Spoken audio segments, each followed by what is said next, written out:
नमस्कार दोस्तों, जय हिंद। आप सभी लोगों का हमारे YouTube चैनल पर स्वागत है। अगर आप हमारे चैनल पर नए हैं तो प्लीज़ हमारे चैनल को सब्सक्राइब कर दीजिए और बेल आइकन बटन भी प्रेस कर दीजिए। आज के इस वीडियो में हम लोग LT टेस्टिंग के बारे में बात करते हैं। LT टेस्टिंग का मतलब होता है लो टेंशन टेस्टिंग।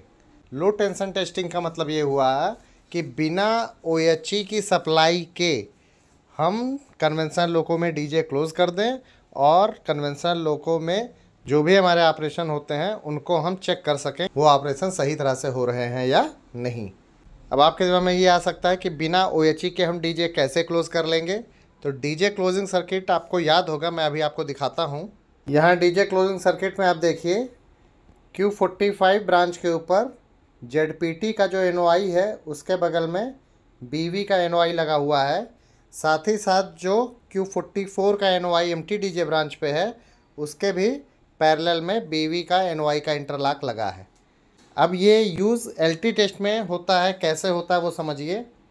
हमारे लोको में DJ क्लोज होने के लिए ज़रूरी है कि कंट्रोल सर्किट की सप्लाई यानी बैटरी की सप्लाई MT DJ और EF DJ ब्रांच को मिल जाए तो हमारा DJ क्लोज हो जाएगा। तो हमारी बैटरी की सप्लाई HBA, CCBA, CCPT अगर सही है तो इस रास्ते से आगे बढ़ के CCDJ भी अगर सही है और BP1 DJ को नहीं पुश किया है तो इस रास्ते से आगे बढ़ेगी। अब चूँकि हमको DJ क्लोज़ करना है इसलिए BLDJ ऑन करेंगे तो ये वाला NOI लग जाएगा। और लो टेंशन टेस्ट जब हम कर रहे होते हैं तो हमको करना ये है कि हमको लोको ग्राउंड करना है और लोको ग्राउंड करने के लिए ZPT से ही BV बॉक्स को ऑपरेट कराया जाता है। तो ZPT चूँकि हम 0 पे करके निकाल लाए हैं तो ये वाला NOI तो नहीं लग पाएगा, लेकिन चूँकि BL की अनलॉक है इसलिए इधर से सप्लाई गई और BV बॉक्स को हम ऑपरेट कर चुके हैं तो इसलिए इधर से सप्लाई आगे बढ़ेगी और ये वाला BV का NOI लगा रहेगा। और चूँकि सेफ्टी रिले का किसी टारगेट नहीं गिरा है, RS प्रेशर है, तो MT DJ और EF DJ ब्रांच में सप्लाई पहुंच जाएगी और हमारा DJ क्लोज हो जाएगा। ZPT के पैरेलल में BV का इंटरलॉक इसीलिए है क्योंकि ZPT को 0 करके हम निकाल चुके हैं, इसलिए ये इंटरलॉक नहीं लग सकता है। Q44 का NOI उसके बगल BV का इंटरलॉक इसलिए लगा है कि जब OHE हमारे पास नहीं है या जब हमने पेंटोरेज नहीं किया है तो Q44 हम इनर्जाइज नहीं बना के रख सकते हैं, क्योंकि Q44 रिले इनर्जाइज बनाने के लिए Q30 रिले का पिकअप होना ज़रूरी है और Q30 रिले तभी पिकअप होगी जब हमारा पेंटो रेज हो और हमारे OHE के वायर में टेंशन हो। और चूँकि इस समय ऐसा नहीं है इसलिए Q44 रिले हमारी इनर्जाइज नहीं हो सकती है, इसलिए Q44 के बगल में ये BV का NOI दिया गया है। ये तो हम लोगों ने ये समझा कि बिना पेंटो रेज किए हम DJ क्लोज कैसे कर सकते हैं। अब बात करते हैं लो टेंशन टेस्ट में क्या क्या चीज़ हम चेक करते हैं और लो टेंशन टेस्ट करने का क्या तरीका है। तो WHE5 लोको में देखिए लो वोल्टेज टेस्ट करने की विधि यहाँ पे लिखी हुई है, उसको हम देखते हैं। सबसे पहले नॉर्मल तरीके से लोको इनर्जाइज करेंगे और MR प्रेशर को 9.5 kg पर cm² और RS प्रेशर को 8 kg पर cm² पूरा बना लेंगे और BP प्रेशर भी हम देख लेंगे कि हमारा 5 kg पर cm² तक चार्ज हो गया हो। अब हम SA9 को अप्लाई कर देंगे और ब्रेक सिलेंडर गेज में 3.5 kg पर cm² प्रेशर होना कंफर्म कर लेंगे और साथ ही साथ ब्रेक सिलेंडर का निकला होना यानी ब्रेक अप्लाई होना भी विजुअली चेक कर लेंगे। इसके बाद हम BLDJ से DJ ओपन कर लेंगे, चारों पायलट लैंप हमारे जल जाएंगे और पेंटोग्राफ फिर हम लोअर कर देंगे और विजुअली भी देख लेंगे कि पेंटो हमारा लोअर हो गया है। उसके बाद हम लोको को ग्राउंड कर देंगे। लोको ग्राउंड करने का तरीका आप लोग जान रहे हैं, उसके भी वीडियो हमारे YouTube चैनल पे पड़ा हुआ है, आप लोग वहाँ से देख सकते हैं। और जब लोको को ग्राउंड कर देंगे उसके बाद वहाँ BV बॉक्स से जो फिचेट की है वो हम अपने पास निकाल के रख लेंगे ताकि उसको कोई फिर से दोबारा अनग्राउंड ना कर पाए। उसके बाद हम DJ क्लोज़ करेंगे BLDJ द्वारा। अब जब DJ क्लोज़ करेंगे तो LSDJ तो हमारा बुझ जाएगा, लेकिन UA का कांटा डेविएट नहीं होगा, LSCHVA भी नहीं बुझेगा क्योंकि OHE हमारे पास है ही नहीं। अब हम BLRDJ को छोड़ देंगे। यहाँ तक तो हमारी ये बात थी कि DJ हमने LT टेस्ट में कैसे क्लोज़ किया। अब बात करते हैं लो टेंशन टेस्ट में हम क्या क्या चीज़ चेक करते हैं और कैसे चेक कर सकते हैं। तो डीजे क्लोज करने के बाद हम BLCP-D को क्लोज करेंगे और जैसे हम BLCP-D को क्लोज करेंगे HCP की पोजीशन के अनुसार हमारे C101, C102 और C103 ये जो इलेक्ट्रोमैग्नेटिक कॉन्टेक्टर हैं ये क्लोज होंगे। अगर HCP की पोजीशन 1, 2, 3 पर है तो C101, C102 तुरंत और C103 उसके 5 सेकंड बाद क्लोज हो जाएगा। ऐसे ही हम जब BLVMT को ऑन करेंगे तो C107, C105 और C106 भी क्लोज हो जाएंगे। फिर जब हम MPJ को फॉरवर्ड पर रखेंगे उस समय हमारा LSB का लैंप बुझेगा और जैसे ही हम MPJ को 0 पर रखेंगे LSB का लैंप फिर से जल जाएगा। इसी तरह जैसे हम MPJ को रिवर्स पे रखेंगे LSB बुझ जाएगी और जब वापस फॉरवर्ड पे रखेंगे तो एक बार वो जलकर फिर से बुझेगी, क्योंकि आपको पता है MPJ का फॉरवर्ड या रिवर्स पे रखने पर LSB का लैंप बुझा रहता है। फिर हम MP को N पे लाएंगे, उसके बाद प्लस पे करेंगे। जैसे हम प्लस पे करेंगे वैसे ही LSGR हमारा बुझ जाएगा। लेकिन यहाँ एक बात ये नोट करने वाला है कि नाच रिपीटर शो नहीं करेगा, क्योंकि नाच रिपीटर को जो सप्लाई जाती है वो बैटरी चार्जर के थ्रू जाती है और बैटरी चार्जर हमारा वर्क नहीं कर सकता है क्योंकि हमारा पेंटो रेज नहीं है, OHE से टच नहीं है। फिर जब हमने MP को N पे किया था तो लाइन कॉन्टेक्टर जो है हमारे वो सारे क्लोज होंगे, लेकिन अमीटर वोल्ट मीटर हमको नहीं शो होगा क्योंकि एक्चुअल में ट्रैक्शन मोटर में सप्लाई नहीं जा रही है।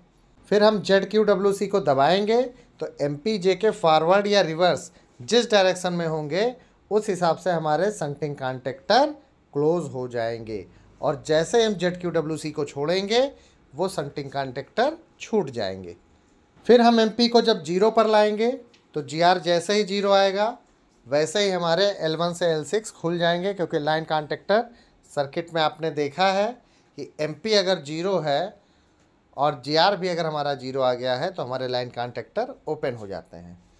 MP से जब हम 6 नाच लेंगे तो हमारा PHGR हमारा वर्क में आएगा और 20 नाच जब हमने ले लिया है उसके बाद जब हम शंटिंग नाच लेंगे MPS के द्वारा तो उस समय शंटिंग कॉन्टेक्टर हमारे क्लोज होंगे और जैसे ही MPS को 0 करेंगे हमारे शंटिंग कॉन्टेक्टर सारे खुल जाएंगे। ये सभी शंटिंग कॉन्टेक्टर हमारे HTC में BA पैनल पर लगे हुए हैं, वो आप लोगों को पता ही होगा। फिर हम नाच खुली ही स्थिति में A9 को इमरजेंसी पर लाएंगे और GR का ऑटो रिग्रेशन भी चेक कर सकते हैं। फिर से MP से हम GR को प्रोग्रेस करेंगे और RS वाल्व खोलकर भी हम GR का रिग्रेशन देख सकते हैं। MP को N पोजीशन पर नाच बाई नाच रिग्रेशन और MP को 0 पर रखकर क्विक रिग्रेशन भी हम चेक कर सकते हैं इससे, और GR को EEC और हाथ से भी ऑपरेट करके हम देख सकते हैं। अगर हमको इस लोको में डायनेमिक ब्रेक की वर्किंग भी चेक करनी है तो उसके लिए हमको क्या करना पड़ेगा, सबसे पहले लोको को रोल डाउन होने से बचाने के लिए हैंड ब्रेक और वुडन वेज भी लगा देना पड़ेगा और IP मैग्नेट वाल्व कटआउट का खुला है ये कंफर्म करना पड़ेगा और LSGR लैंप प्रकाशित है ये देख लेंगे।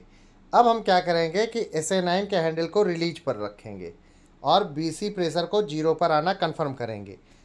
SA9 को क्यों रिलीज कर रहे हैं, अगर SA9 को हम रिलीज नहीं करेंगे तो हमारी डायनेमिक वाली सर्किट कंप्लीट नहीं होगी, क्योंकि उस सर्किट में SWC का इंटरलॉक लगा हुआ है और अगर ब्रेक सिलेंडर में 1 kg/cm² से प्रेशर ज़्यादा रहा तो वो इंटरलॉक काम नहीं करेगा। इसलिए वो सर्किट बनाने के लिए हमको ब्रेक सिलेंडर प्रेशर 0 करना ज़रूरी है और ऐसे में हमारा लोको रोल डाउन हो सकता है, इसलिए उससे बचने के लिए हमने पहले से ही उसको सिक्योर कर दिया है वुडन वेज और हैंड ब्रेक द्वारा।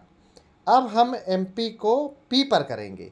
जैसे हम P पर करेंगे आपको पता है कि LSB की बत्ती जलकर फिर से बुझती है और C145 का क्लोज होना चेक करेंगे। साथ ही साथ इसका जो लैंप लगा हुआ है रिले बोर्ड पर LSC145 इसका भी जलना कंफर्म करेंगे। और आप लोगों को पता है जब हम MP को P पर कर चुके हैं यानी डायनेमिक लगा चुके हैं उस समय अगर OHE चली गई तो BP प्रेशर ड्रॉप होता है। अब हमने यहाँ डायनेमिक लगा रखा है और OHE चूँकि है नहीं तो हमारा बीपी प्रेशर ड्रॉप होगा। ये चीज़ भी हम कंफर्म यहाँ से कर लेंगे। अब हम एमपी को वापस ज़ीरो करेंगे। जब वापस ज़ीरो करेंगे तो डायनेमिक से हम वापस आ जाएंगे। उस समय एलएसबी फिर से एक बार जलकर बुझेगा और C145 ओपन हो जाएगा और उसका लैंप LSC145 भी बुझ जाएगा। बीपी प्रेशर भी आ जाएगा क्योंकि आईपी मैग्नेट वाल्व अब फिर से इनर्जाइज हो जाएगा, तो बीपी प्रेशर भी आ जाएगा। अब इस A9 को हम लगा देंगे और हैंड ब्रेक को भी रिलीज कर सकते हैं, वुडन वेज भी हटा सकते हैं। इस तरह इस लोको में अगर हमको डायनेमिक ब्रेक का फंक्शन चेक करना हो तो ये सारी प्रक्रिया भी हम कर सकते हैं एलटी टेस्ट के दौरान। उसके बाद हम BLCPD और BLVMT जो कि ऑन करके हमने इलेक्ट्रोमैग्नेटिक कॉन्टेक्टर का क्लोज होना कंफर्म किया था, जैसे ही उनको ओपन करेंगे हमारे वो सभी 6 इलेक्ट्रोमैग्नेटिक कॉन्टेक्टर भी खुल जाएंगे। अब हम डीजे को फिर से ओपन करेंगे BLDJ के द्वारा और वापस लोको अनग्राउंड करेंगे और अब नॉर्मल तरीके से लोको को इनर्जाइज करके हम काम कर सकते हैं। तो इस तरह आज के इस वीडियो में हम लोगों ने देखा कि कन्वेंशनल इलेक्ट्रिक लोको में बिना पेंटो रेज किए डीजे हमारा कैसे क्लोज होता है, सर्किट से हम लोगों ने समझा। और एलटी टेस्ट में हम क्या क्या फंक्शन लोको का चेक कर सकते हैं वो भी देखा। मिलते हैं नेक्स्ट वीडियो में। Thank you.